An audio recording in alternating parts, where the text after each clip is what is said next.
This is the Tom Anderson Show, broadcasting live from the KVNT studios, 7 to 9 a.m., Monday through Friday. Always a pleasure to have Mayor Dave Bronson of the municipality of Anchorage.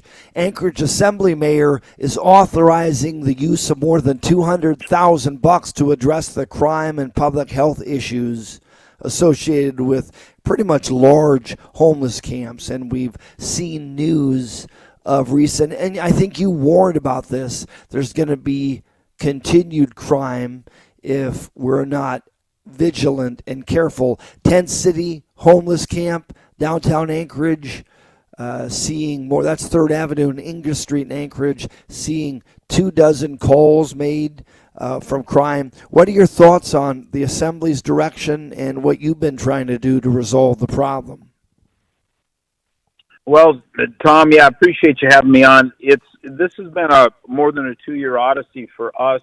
When we came in, we proposed a large navigation shelter facility on Elmore and Tudor. We did the math, and at the end of the day, in the middle of winter, you have about 500 people plus that are unsheltered and they need shelter. So we tried to build a 1,000-person shelter.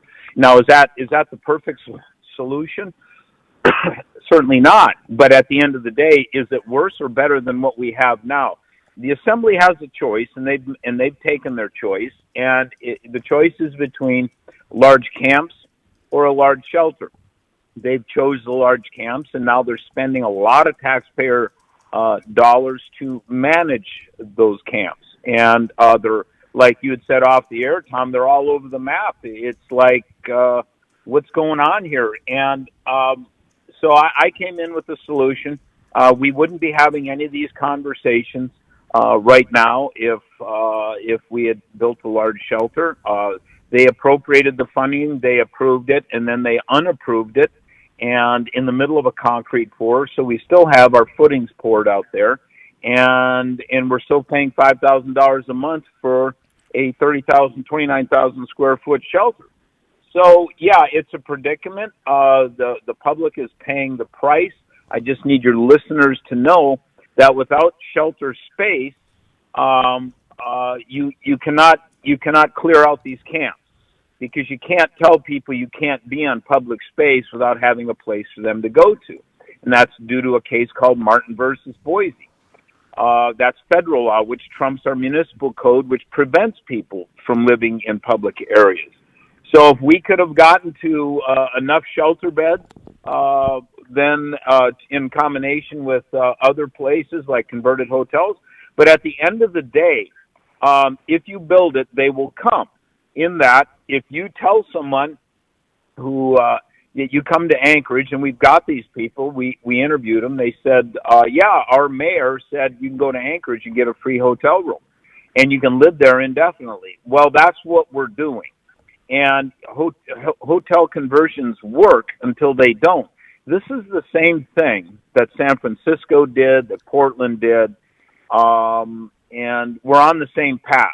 And we're not going to get better until we tell people, if you come to Anchorage, we will help you, we will keep you warm and safe, but you've got to be part of your own solution, which is you got to deal with your drug and alcohol abuse. And most, certainly not all, but most of the unsheltered people have psychiatric or drug and alcohol, or a combination of all three, those kinds of problems. And but if we're talking with Anchorage Mayor Dave Bronson. Dave, I got to jump in. I did something that I often do as a talk show host when I discuss issues of interest in the community, neighborhoods, sociology related. I went to Chat GPT, artificial intelligence. I typed in, why help the homeless? Interestingly, first one, I'm not surprised. First reason, humanitarian reasons, basic needs. Everyone deserves access to human needs, including shelter, food, and clean water. Goes on, social responsibility, community building. Nowhere in Chat GPT 3.5's response did it say to mitigate or prevent crime, to mitigate or prevent drug and alcohol abuse. It's very interesting, and I don't know who who designs ChatGPT, and I don't know if it's algorithmic, but it seems suspicious to me that crime, assaults, mischief, addiction was not even recognized in the answer of why we help the homeless. Beyond humanitarian reasons, why on behalf of the community do we help the homeless? Do you think it's tied to crime and addiction? I sure do. Well, I think Third and Ingra and Cuddy Park prove that. We've got increased call-outs there, and it's a problem. But again, this is a numbers game. I hate to say it. Is if we can't provide enough shelter space, I can't clean out those camps. I could clean out those camps in a matter of days if I could tell those people in those camps, I have a place for you to go. But the place can't always be a nice hotel room where your behavior is, you're not compelled to improve your behavior. You just get a free hotel. Then you just take your drug addiction and you bring it behind closed doors where it gets worse. I think the highest bill I paid, because remember, when we put them in these hotels, these homeless, and we give them and they damage the room, the taxpayer in most of the time has to pay for the damage. I'm usually in the $10,000 to $12,000 a month range, taxpayer dollars. I had one month I think was a little over $32,000 in damage I had to pay to repair hotel rooms. And so this is a formula that's been tried, and it's proven to be a failure. And it failed. By the way, do you think the Centennial Park campground idea was a success? And also, I read that Felix Rivera, the chair of the Anchorage Assembly, the Committee on Housing and Homelessness, he confirmed in an email, Alaska's news source reported that no money was ever appropriated by the Assembly. It's on the Assembly for the purchase of those tiny pallet homes that you and I talked about out of Washington State, that company. So pallets or Centennial Campground, do you think either of those are a solution, or are they just a temporary fix? Well, that's a temporary fix, because at the end of the day, if you don't tie sheltering and housing to treatment, and the professionals do this. If you look at Providence, if you look at Salvation Army, they do. But if you don't compel better behavior, remember, government is not in the people healing business, but it is in the people protecting business. And the person that seems to be forgotten in all this is the small business owner and the taxpayer that has to foot the bill and pay the price for the bad behavior in the front of their stores every morning.